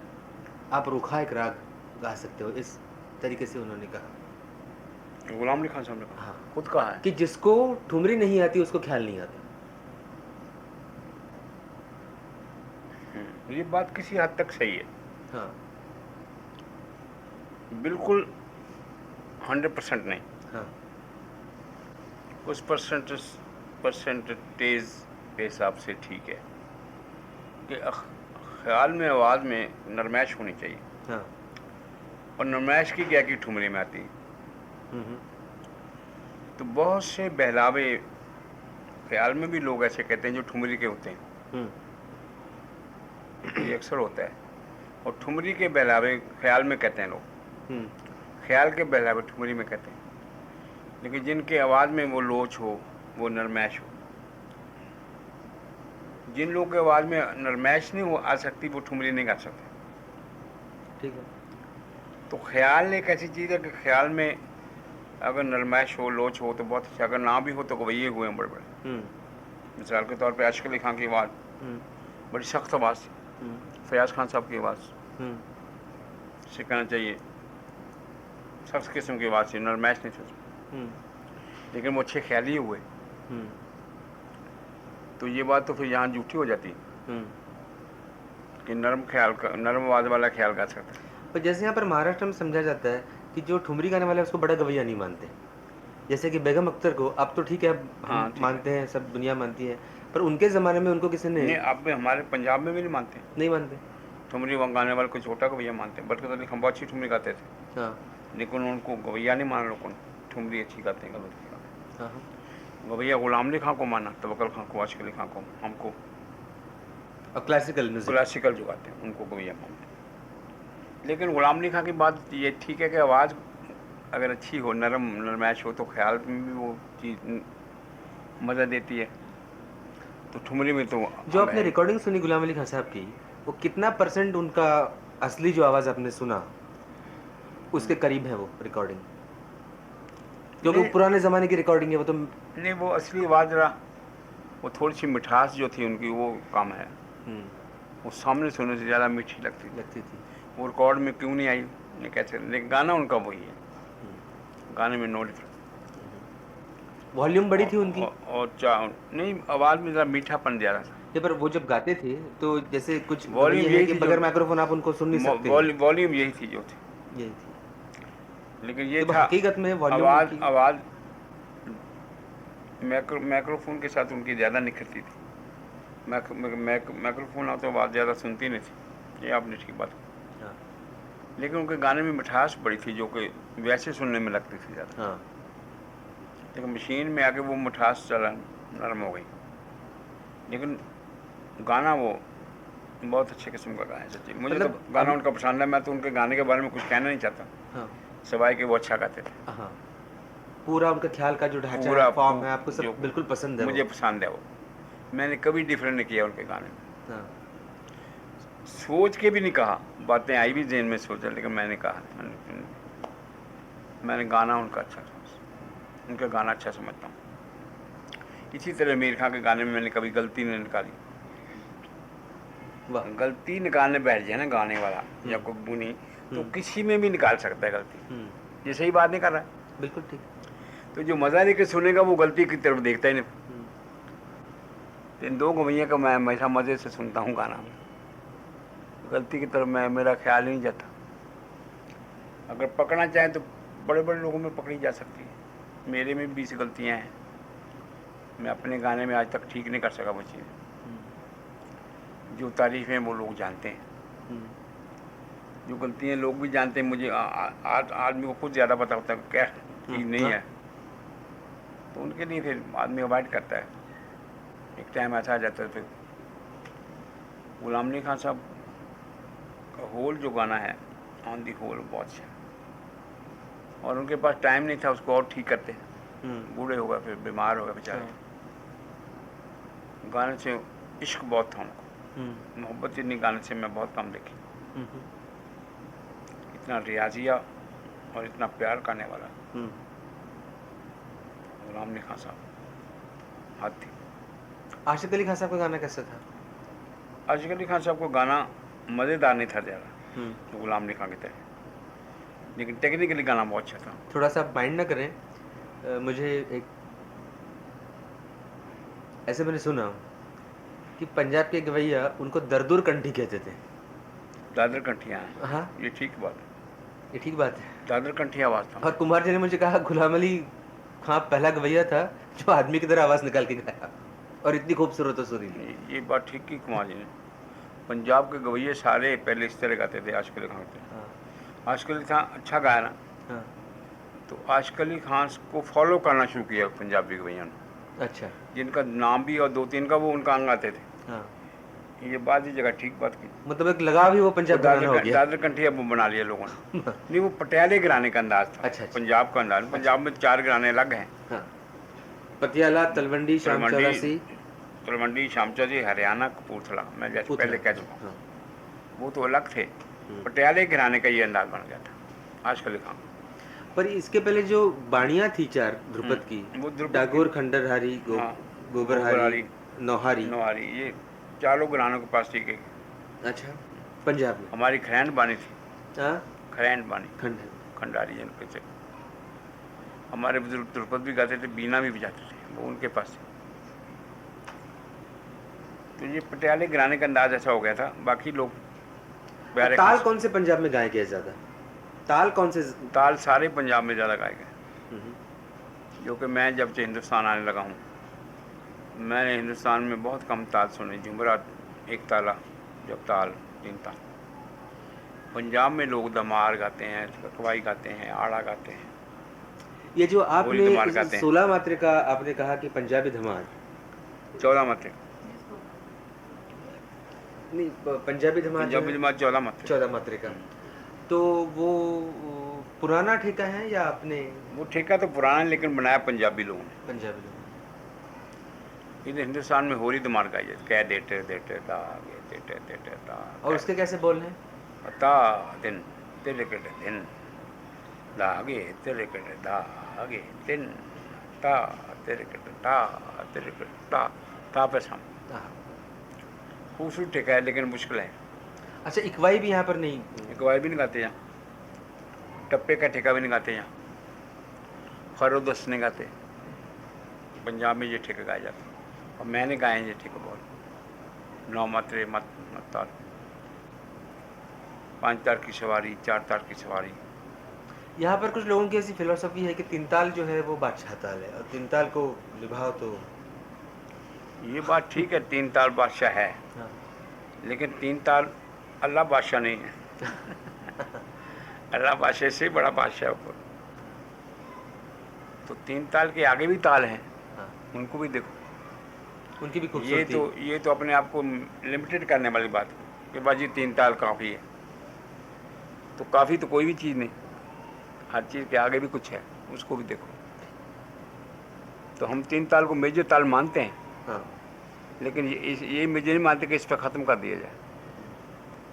दूसरे ताल भी गाने के लिए बनाए भी तो मैंने अपनी ज़िंदगी में 15-20 ताल गाए और कंटिन्यू गाए। आजकल एक सब गाते थे, हाँ। बड़े अच्छे ताल ताल के, अच्छा देखते थे। और मेहदी खान साहब, जिन को मैंने सुना, लेकिन इस 50 ईयर के दौर में मैंने सबसे ज़्यादा ताल गाए। ये मैं क्रेडिट, ये मैं फ़ख्र करता हूँ। और हर ताल ने आपको कुछ एक इंस्पिरेशन दिया? बिल्कुल, हर ताल ही अपनी जगह एक्सप्रेशन रखता है। और मैंने ज़िंदगी में एक ताल बहुत कम गाई, विलंपत एक ताला कम गाया, इसलिए कि लोग ज़्यादा गाते हैं। वो ज़िंदगी में 4-5-10 दफ़ा गाया हूँ ज़्यादा। धमार, आड़ा, झुमरा, तिलवाड़ा, इकवाई, ये ताल विलंपत के। और दुर्द में मैं जो असूल फाख्ता गाता हूँ, वो तो बहुत कम लोगों ने गाया है। रूपक गाता हूँ, फरोदस्त गाता हूँ, दुर्द में मत ताल गाता हूँ। ये ताल तो बहुत कम गाए। आपने भी कोई ताल बनाया है? एक ताल बनाया मैंने, सलामती ताल, हाँ। लेकिन वो चल नहीं रहा। मैं भी कम गाता हूँ। हाँ। उसका नाम सलामती ताल है। और राग भी बनाया मैंने 35। हाँ। ये नंदेश्वरी भी आपका ही रब रहा है? नहीं, नंदेश्वरी, शामवती। हाँ। शामवती उसके टाइप का राग है। रूपावती कल्याण, मत कौंस, अनिल कौंस, नौरोज कौंस, विराग कौंस और मत कल्याण, हेमा कल्याण लड़की का नाम है। हेम, राग सैन, फंटू मक्के, टॉमस दरिया है अमेरिका को, उसके नाम का। पामीला नौरोज कल्याण बनाया। माजदा बनाया है, मेरी बेटी का नाम है। लतापति बनाया, लता के नाम से राग। और हेम यहाँ पर भी गाते हैं हेम, ये अलग? हेम नहीं, एमा। एमा। हेमा मैंने बनाया कि राग हेम, हेमा वही मेरी। काफ़ी मुझे ज़ुबानी से याद नहीं, लिखे हुए हैं। राग बनाए, अस्थाई यंत्रे बहुत बंदिश किए मैंने। विलंपत के अस्थाई यंत्रे बराबर। उस दिन तो मैंने देखा, अच्छा मैं अपने वहीं के वहीं अस्थाई यंत्र बना दिया। ऐसा भी होता है। अस्थाई यंत्र इतना भी मुझे स्मृति गाते गाते बनाता था। और वो आई पी मोरे मंदिरा उसका एक जवाब है आपने वो तराने में। वो तो मैं गा ही दिया भोलेपन में। चलो मैं तो गुलाम अली खां की खिदमत हो जाएगी, सेवा। उन्होंने तो हमारी सेवा नहीं की, हमें हमारे से बड़ा दूसरे लफ्ज़ों से दुश्मनी रखते वो रहे। तराना आप ही का है ना, मेरा था, आपकी बनाई हुई बंदिश है। मैंने बहुत तराने बांधे, हम्म। ख्याल, ठुमरियाँ, जितनी ठुमरियाँ गाते हैं ये मेरी अपनी बनाई हुई, मैंने किसी की बनाई हुई ठुमरी नहीं गाई। ठुमरी में आप कौन से किस कौन से गवैयों को आप ये गुलाम अली खां बाइयों को साहब, बरसत अली खां, गुलाम अली खां, इनको फॉलो किया। बनारस की ठुमरी? बनारस का थोड़ा सा वो तो आएगा तो ठुमरी बनेगी, लेकिन मैं ज़्यादा इनको फॉलो किया, गुलाम अली खां को और बरसत अली खां।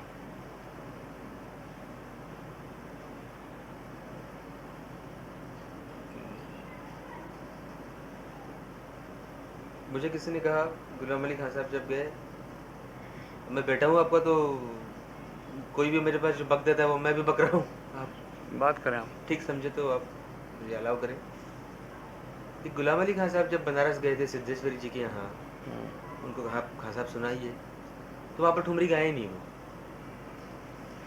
और यहाँ पर ऐसा एक मत है कि जो आयन बालम है याद पिया के आए हैं, ये एक तरीके की गीत है, बहुत ही सुंदर है, लाजवाब है, पर ये ठुमरी नहीं है। ठुमरी जो बोल बाट की होती है बनारस की। अब पंजाबी ठुमरी को यहाँ पर लोग मानते हैं कि एक उसमें वो क्या कहना चाहिए, चमत्कार। चमत्कार है। हाँ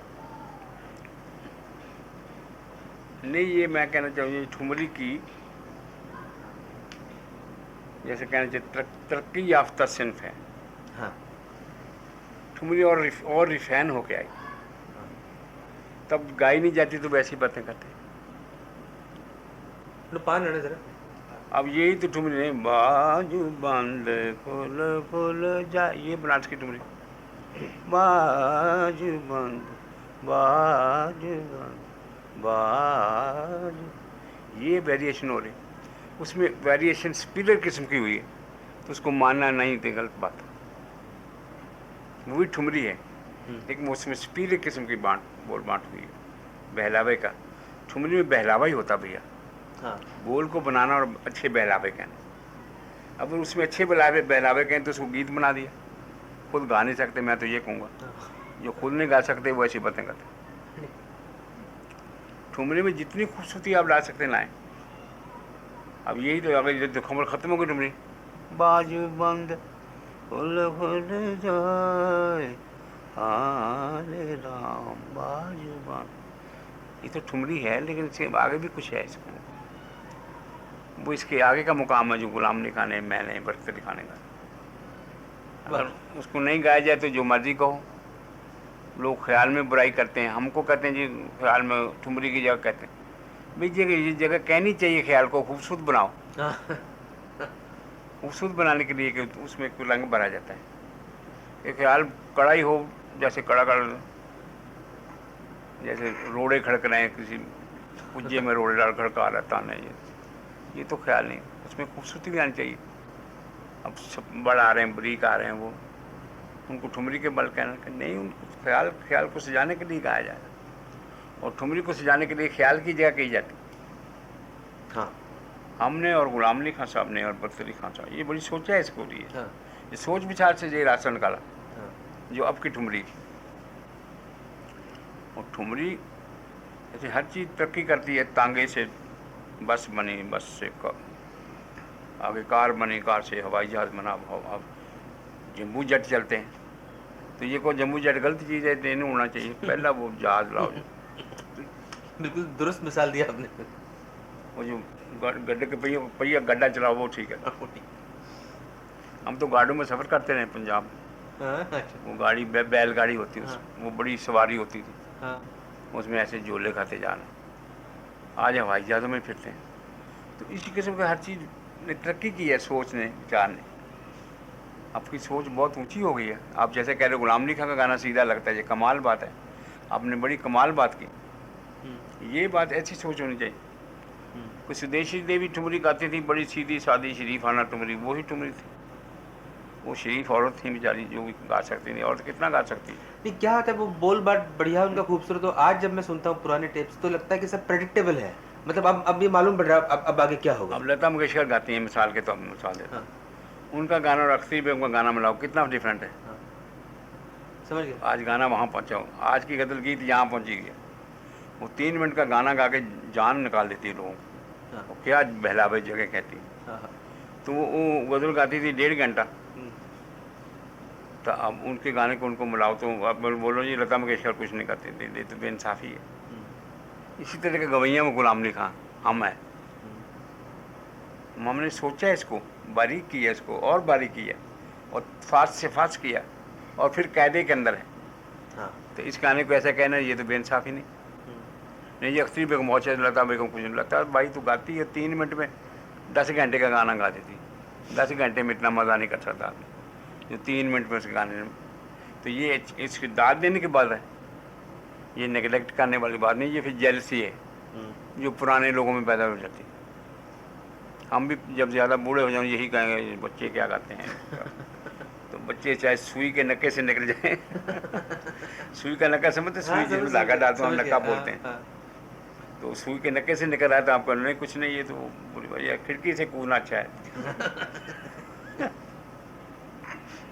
तो ये जेलसी की बातें हैं, ये बातें में दम नहीं है। मैं सोच की दाद देता हूँ जो बारीक से बारीक हो।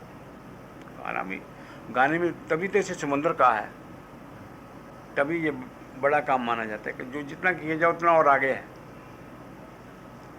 ये खुद से हो नहीं रहा, जो अच्छा कर रहा है उसको बुराई का नहीं है, इंसाफ से बाहर। जो अच्छी बात है उसको अच्छा कहो। क्या क्या एक एक वो फहम होते हैं लोगों को, जैसे कहते हैं कि टप्पा गाने से गला खराब होता है, फिर आपका सुर का काम बिगड़ जाएगा, टप्पा या गाना- आवाज की लगाव बिगड़ जाएगी, नहीं तनियत करोगे तो आवाज फिर बिगड़ जाएगी, और तैयारी की जो तान है वो ये सारी बातें उन लोगों को जिन्होंने कुछ नहीं करना, हम्म, जिन लोगों ने गाने को उतना ही रखा जितना आज से 1000 साल पहले थे, उनकी बातें। जो कुछ गाने में बड़ा, तो टप्पा भी गाना चाहिए, मैं टप्पा भी गाता हूँ, टप्पे गाए हैं मैंने। हम्म। अच्छा पंजाबी टप्पा कोई और चीज़ होती है? यही एक ही है टप्पा। एक ही है। टप्पा होता है पंजाबी में।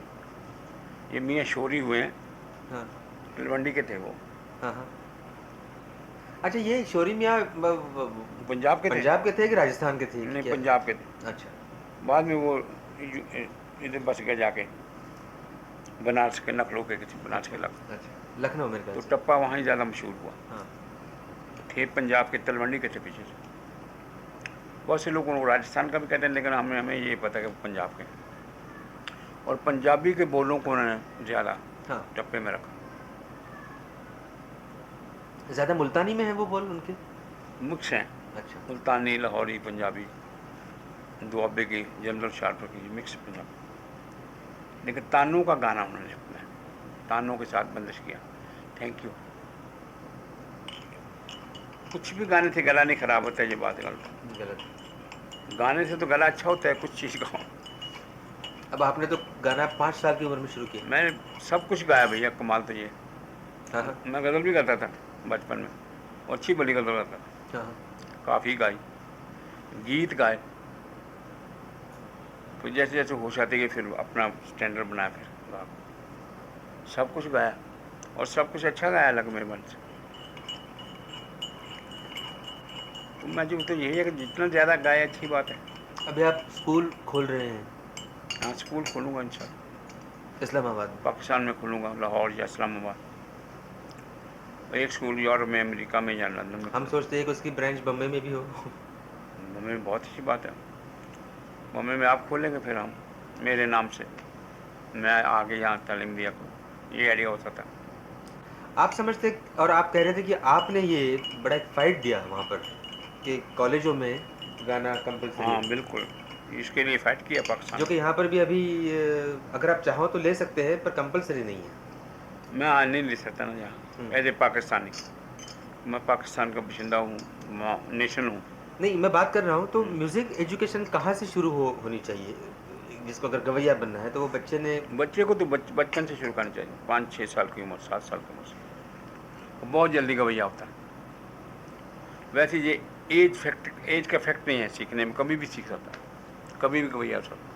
लेकिन बुजुर्गों ने ये कहा बचपन से शुरू करे तो अच्छा है, जल्दी अडॉप्ट करता है हर चीज़। जैसे मैं भी बचपन से गाता था, फिर ये हुआ 14 साल की उम्र में जो क्या उसको कहते हैं आवाज़ जो बदल जाती है ना। गंडी फूट जाती है, हाँ, उसे हम गंडी कहते हैं। तो उसके बाद में रियाज़ होना चाहिए कि वो आहिस्ता होना रियाज से चाहिए? ही निकलता है आवाज़, रियाज से अच्छा आवाज़ निकलता है। या खामोश हो जाए, बिल्कुल ना गाए 2 साल, अच्छा। या फिर रियाज करे धुआंधार। हमारा गाने में कहीं फूटी, गाने में निकला, पता नहीं चला। मैं आवाज़ पता ही नहीं चला। मेरी आवाज़ पहले औरतों जैसी थी, बच्चा बच्चा गाता, हाँ। बहुत तेज़ गाता था मैं। हाँ, लेकिन गंडी फूटी तो पता नहीं चला किस वक्त फूटी, गाना गाते रहे कंटिन्यू। तो स्वर तो बदला होगा। स्वर बदल गया, भारी हो गई आवाज़। तो आप शुरू से पहले पहले काले से गा रहे हैं? नहीं, चौथे सफ़ेद से गाता था पहले, अच्छा। फिर चौथे दूसरे काले से गाता था। हाँ। आवाज़ आहिस्ता बदली आवाज़। फिर मैं पहले सफ़ेद से गाता रहा बहुत अर्सा। अब मैंने कुछ 15 साल से काली, पहली काली, फिक्स काली। आवाज़ मोटी हो जाती है, बस इसका बदल जाती है। फिर उस आवाज़ को बनाना पड़ता है, किसी रंग पर डालना पड़ता है, वो डाल जाती है रियाज से।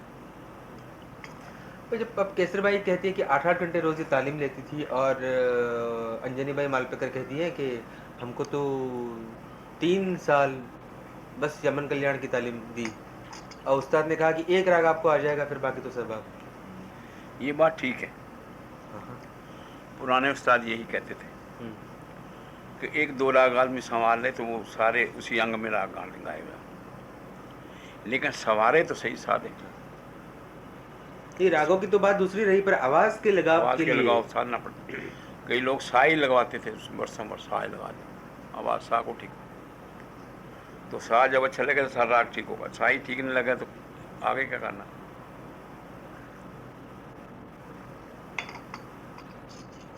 हमने परफॉर्मेंस ज़्यादा किया ज़िंदगी में, रियाज ही परफॉर्मेंस में किया, रियाज भी होता था गाना में। और रियाज जब किया तो वो कुछ चीज़ों का खर्च का रियाज किया, खर्च का रियाज़ किया। गमक का रियाज किया, फिर ताने वैरायटी कैसे होती है, इन चीज़ों का रियाज वो गाने में भी होता गया। वैसे गाने के बिना भी 10 घंटे 12 घंटे गाए, 7-8 साल कंटिन्यू। स्ट्रगल का काम बहुत। तार सप्तक का भी अपना अलग रियाज़। तार सप्तक का अलग रियाज किया, तब बोलती जाके। रियाज हर चीज़ रियाज ही करो तो ठीक होती है। हाँ। रियाज के बिना कुछ लोगों की होती कुदरती आवाज़ ऐसी, लेकिन हमने रियाज से की। गुलाम अली खान साहब का वो अपना नेचुरल था कि वो रियाज़ी? नेचुरल भी था उनका, नेचुरल भी था। लेकिन बुजुर्ग कहते हैं पहले उनका आवाज़ बहुत ख़राब था। हाँ, हाँ। बचपन में उनका आवाज़ भी दादर कंठिया था, उन्होंने बनाया आवाज़ को,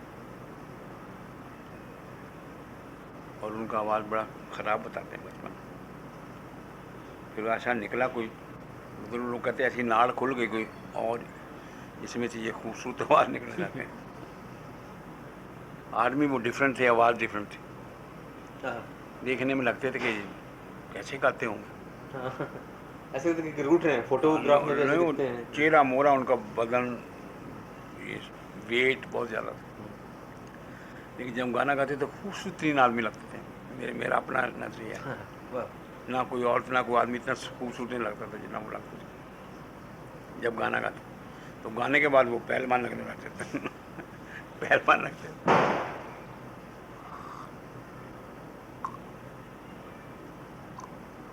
आमिर खान साहब भी बड़े चुप चुप रहा करते थे, ऐसा लगता है कि बड़े आमिर खान साहब बहुत संजीदा तबीयत का आदमी थे, कम बोलना, कम बात करनी, और ज़्यादा गाना। और ये था, गाना बहुत अच्छा गाते थे, बोलते कम थे, और बात भी जब करते थे बहुत अच्छी बात करते थे। हमने उनसे बैठे, उनसे बातें की हैं, सुनी उनकी बातें, बहुत खूबसूरत बातें करते थे, गाना बहुत ज़्यादा खूबसूरत गाते थे। वैसे वो संजीदा आदमी थे। उनके मुंह से मैंने किसी को बुरा कहते नहीं सुना। कहते होंगे पता नहीं अपने की पार्टी में या अपने लोगों में बैठ के, लेकिन आम जिंदगी में कभी उन्होंने उसको बुरा नहीं कहा, तारीफ की। और लेकिन तो यहाँ तक कह दिया भाई गुलाम अली ठुमरी ऐसी गाई है हमसे गाई नहीं गई। ये बहुत बड़ी बात है कि भैया तो बहुत बड़े हैं भाई गुलाम अली, लेकिन ठुमरी उन्होंने ऐसी गाई हमसे गाई नहीं। ये मैंने उनके मुंह से सुना। मैंने कहा खान साहब ठुमरी क्यों नहीं गाते?